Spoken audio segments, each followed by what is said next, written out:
We talked about it earlier in the week, but Starmer's £100,000 in tickets and gifts more than any other recent party leader. Yes, he's declared more freebies, it seems, and gifts than any other major party leaders in recent times, particularly with his recent gifts in terms of funding his wife's clothes, or some of them, from Labour donor Lord Alli. What do you make of all this?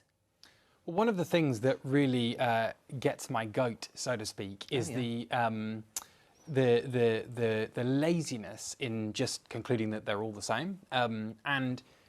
Whose laziness? Well, the Tories like to try to basically paint Keir Starmer as the same as Rishi Sunak and the same as Boris Johnson, and they are not. Right. Well, what is the difference, though, Josh? Please spell it out for me. Here is the difference.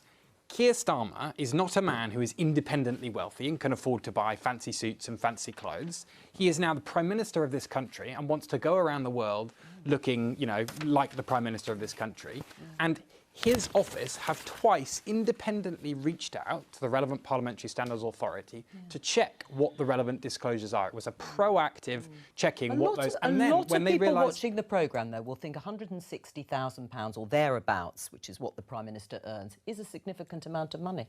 No, it's not to say he's, you know, poorly paid compared to the rest of the country. He, of course, is extremely well paid. But he's also, compared to the last Prime Minister, not independently wealthy and not able to afford some of the things that, you know, they do. And it's not a hard-up point. The point is that, as a man of integrity, he worried that the way that it was reported to the Parliamentary Standards Authority was not right, so his office proactively reached out. That is a stark contrast to two previous Prime Ministers who were fined by the police for breaking the law. Those are not the same thing, and we should not allow ourselves in public debate to think that they are the same thing. Right. Ed?